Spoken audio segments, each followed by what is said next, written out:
My name is Mara Ellison, 45 years old, senior systems architect at Halden Dynamics in Portland. I've been here long enough to remember when our data center was a single humming tower under a leaky roof, 15 years of late nights, coffee that tasted like rust, and silent pride when something finally worked. I'm the type who speaks in code, not speeches. Today was supposed to be a celebration, launch day. The new ERP system, the one I built piece by piece while everyone else rotated through titles, was finally live. The cafeteria was decorated with balloons and a half-warm tray of hors d'oeuvres. The CEO made a toast about team effort and digital transformation. Cameras flashed. I stood near the back, clapping politely, the way you do when you've already seen how the machinery underneath really runs. Cameron Doyle, my manager, 33, the sort of man who calls himself a strategic technologist without knowing what an API is, made his entrance halfway through the speech. Tan suit, phone in hand, already texting while someone thanked him for his leadership. When the crowd thinned, he found me by the window overlooking the rain. "Hey, Mara," he said, in that friendly tone managers practice. "Quick update about your bonus." I waited. Corporates doing this thing where they're tightening post-project payouts, policy shift. The words fell flat. I nodded once, as if I'd heard a weather report. He mistook my quiet for understanding. "It's not personal," he added. Already halfway toward the door. Of course it wasn't. After the last champagne glass clinked and the interns posted their photos, I went back to my desk. My inbox was full requests, reports, praise loops that didn't include my name. I shut down my computer, packed my worn leather notebook, and drove home in silence. In the driveway, the rain turned heavy. I stayed in the car, engine off, the dashboard light casting a dull glow on the folder I kept in my briefcase. My original employment contract. I flipped to the vendor agreement appendix, the one I'd fought to add 3 years ago. There it was, clause 8.2. Small print and quiet power. 3 years earlier, Halden Dynamics was a different kind of chaos. The boardroom smelled like burnt coffee and panic. Sales were down, and the CFO was convinced that outsourcing the ERP rebuild to a consulting firm in Dallas would save costs and speed delivery.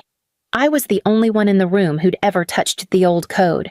I remember sitting there, trying to explain that you can't hand over 20 years of internal data to strangers who don't know our systems or our people.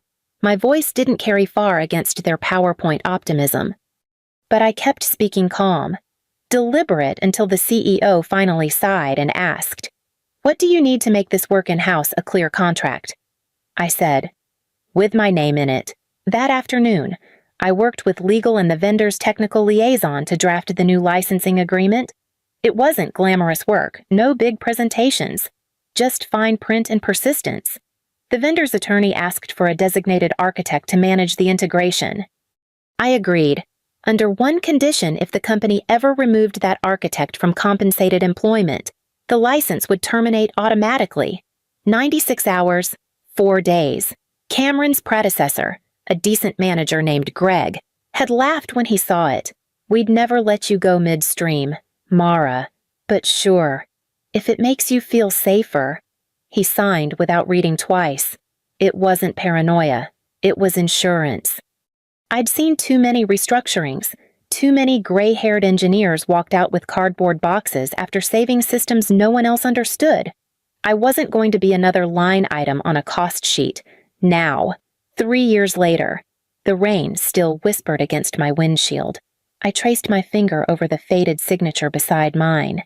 That one sentence, buried deep in Appendix C, had waited patiently all this time. I closed the folder, started the car, and drove toward downtown. The office lights glowed like static against the mist. Cameron would be in early tomorrow, coffee in hand, talking about agility and efficiency. Let him. I had something sturdier than words one clause, perfectly written, ready to be remembered. By morning, the decision felt clear. There would be no hallway confrontations, no heated words. I'd seen enough tantrums in boardrooms to know they only made women look small. Precision would do what pride couldn't. I came in early, before the sales team flooded the kitchen with their noise. The building was still half dark, the hum of servers the only sound. I made coffee that tasted like burnt toast and opened my inbox. A blank draft stared back at me. To Patricia Lane. Corporate Counsel Subject Appendix C Clause 8.2. Potential Compliance Issue. Hi, Patricia. Looping you in regarding the ERP vendor license, specifically Appendix C Clause 8.2. There may be implications given current compensation status for the designated architect. Full contract attached. ME, no emotion, no threat, just information. I reread it twice, attached the contract PDF, and hit send by late morning. The usual buzz returned Cameron's voice somewhere near the conference room, bragging about seamless transitions while I fixed a data load he didn't know existed. Noon passed, 1 p.m. The email notification popped up.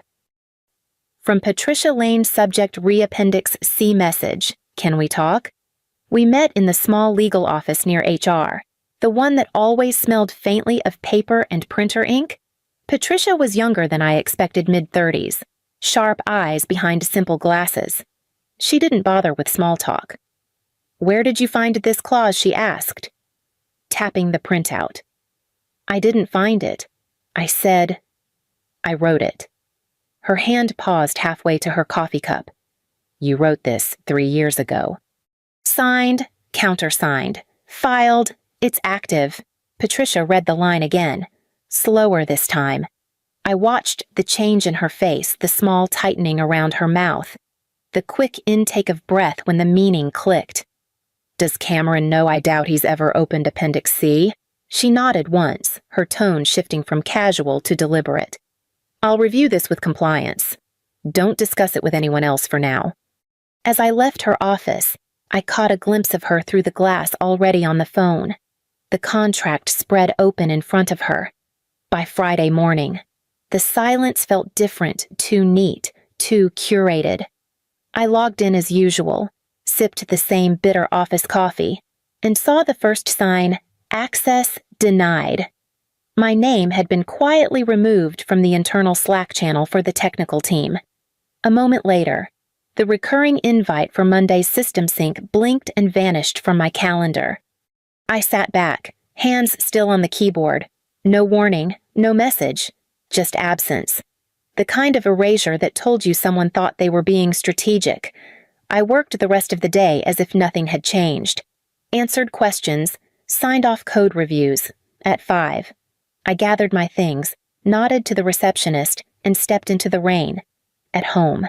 The world narrowed to the soft hiss of water against glass and the faint hum of the refrigerator. I changed into a sweatshirt, poured black tea, and opened my laptop on the kitchen table. The folder sat where it always had, ERP Legacy Migration.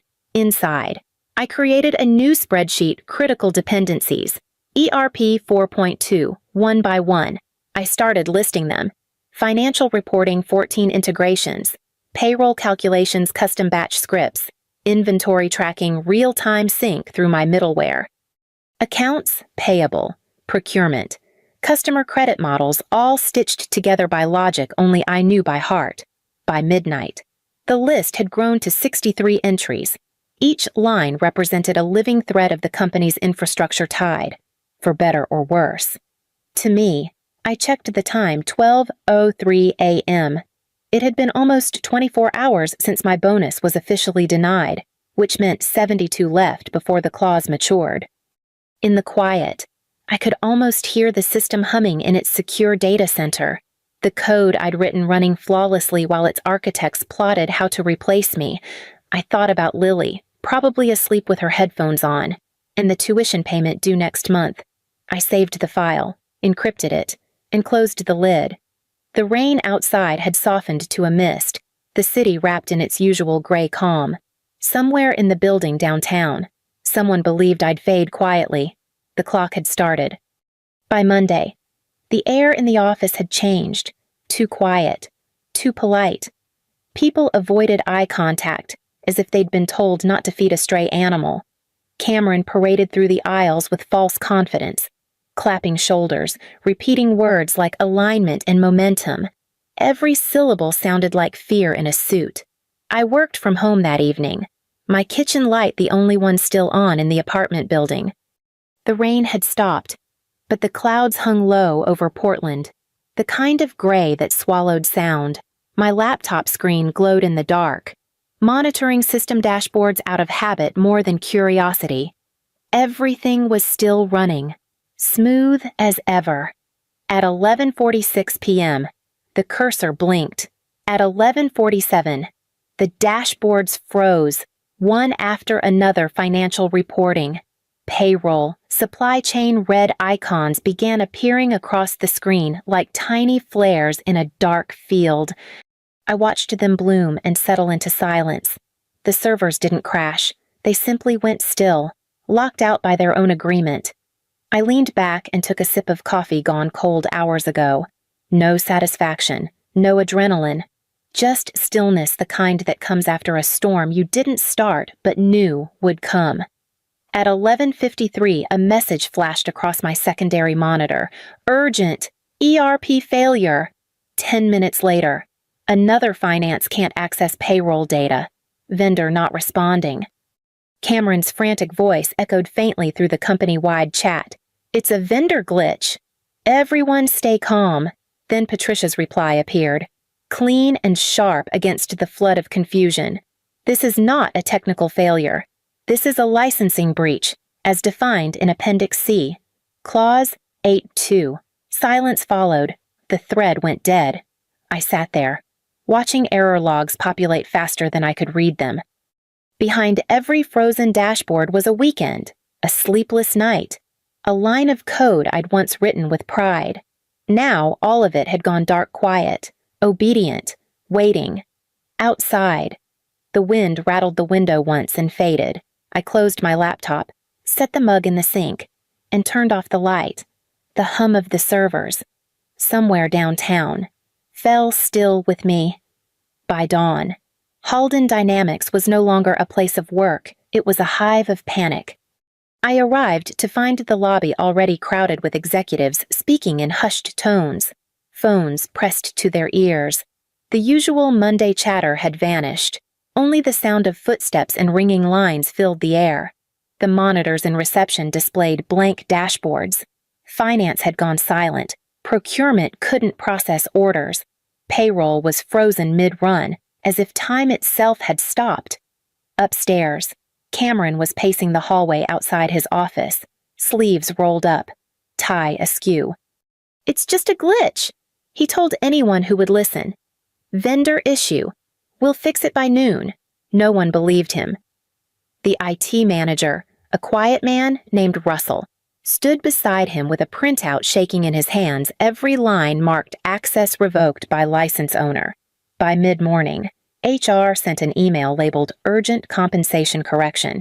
They were trying to issue a manual bonus adjustment for me dated 3 days earlier, as if rewriting time could restore legality. It was clumsy, almost desperate. Patricia's response came within minutes. She copied the entire executive chain. Retroactive payment does not resolve breach status. Timestamp logs confirm violation as of 11:47 p.m. Saturday. License remains invalid. That was the end of the experiment. HR fell silent. I passed Cameron later by the elevators. He didn't meet my eyes. The swagger was gone, replaced by that hollow look people get when the story they've been telling themselves stops working. Inside the cubicles, whispers spread fast rumors about investor calls, missed deadlines, clients asking questions. Someone mentioned the board had scheduled an emergency session. I went to the break room for coffee, found the pot empty, and made a new one. My hands were steady. Around me, people rushed back and forth, faces pale, eyes darting to phones. The company that once treated me like an interchangeable part was unraveling under the weight of a single sentence I'd written years ago. I stirred sugar into my cup, took a slow sip, and watched the world I'd built come undone not in anger, but in quiet balance. By Tuesday morning, the panic had found its rhythm. Everyone was pretending to manage it calls with investors, status updates, Vendor emails, but the system remained locked, inert, waiting. I didn't check in. I didn't need to. Patricia had already confirmed what I knew until the breach was resolved. Halden Dynamics was blind. At 9, my phone buzzed with a message from Ellen Ward, my attorney, a practical woman, calm as stone, who'd handled my contract reviews for years. "You ready?" she wrote. "Send it." I replied. The email went out at 9:14 am, subject line reinstatement and resolution terms. Deadline 24 hours. 3 bullet points followed. 1. Immediate payment of withheld bonus plus a 40% breach penalty. 2. Contract buyout granting early retirement eligibility with consulting rights. 3. Public acknowledgement of Mara Ellison's role as principal architect in the next company-wide meeting. Total $420. Dues $. Deadline 9:14 a.m. Wednesday. There was nothing emotional in the language, no anger, no demand for apology, just a framework for repair. At 10, Cameron stormed into Patricia's office. The walls were glass. I didn't need to hear every word to understand. His gestures were sharp, defensive. He leaned forward, then back, then pointed toward the legal department as if volume could erase evidence. Patricia stayed seated, still as a judge. Later, she passed me in the hall and gave a brief nod. "Your counsel's precise," she said. "You'll get a response soon." Cameron avoided me entirely for the rest of the day. From what I overheard, he'd called the proposal blackmail. Patricia corrected him in front of the CEO. "It's compliance. By afternoon." I'd gone home. The rain had returned steady, cleansing. I brewed tea and sat by the window, the city lights flickering across the glass. Somewhere downtown, executives were debating whether $500,000 was worth admitting a mistake. I opened my notebook, crossed out the word bonus, and wrote balance instead. It was the same number, but the meaning had changed. By evening, the rain had returned, brushing softly against the glass like someone trying to be let in. I'd turned off my work phone hours earlier, cooked dinner, and half-watched the news without hearing a word. The city outside was a blur of wet lights and faint sirens, all moving faster than I needed to. At 6:47 p.m., my personal cell rang, the one I'd given to maybe 5 people in the company over 15 years. The screen lit up with a number I didn't recognize, but I already knew who it was. I let it ring twice before answering. "Mara Ellison." "This is Halden's CEO," the voice said, steady but frayed at the edges. "I'm calling to discuss the situation." "The situation has already been defined," I said, setting my mug down. He exhaled, the kind of sound men make when they realize control has shifted somewhere they can't reach. "What will it take to restore the system?" I kept my tone even, almost gentle. "You already have my terms. Payment reinstates the license, not the code." Silence stretched between us long enough for me to hear rain hitting the gutter outside, the faint creak of my old apartment settling. "Finally," he spoke again. "Our people are saying this is salvageable, that once payments processed, the system comes back online automatically." "It doesn't," I said. "Someone has to do the work, validate the license, rebuild authentication, restart every service in sequence." Another pause. His breathing grew heavier, slower. "And that someone would be you." "I'm the architect," I replied. "It's what architects do." He tried to sound authoritative again. "We'll authorize payment tonight. You'll begin first thing tomorrow." "No." I said, "Tomorrow at 3. "Not before." More silence, this one heavier. Waited with what he didn't say. Then, finally, a resigned murmur. "Understood." When the call ended, I stood by the window for a long time. The city lights glimmered on the wet pavement like broken glass. Somewhere downtown, the man who'd never learned my name had finally spoken it. I lifted my cup, now cold, and finished the last sip.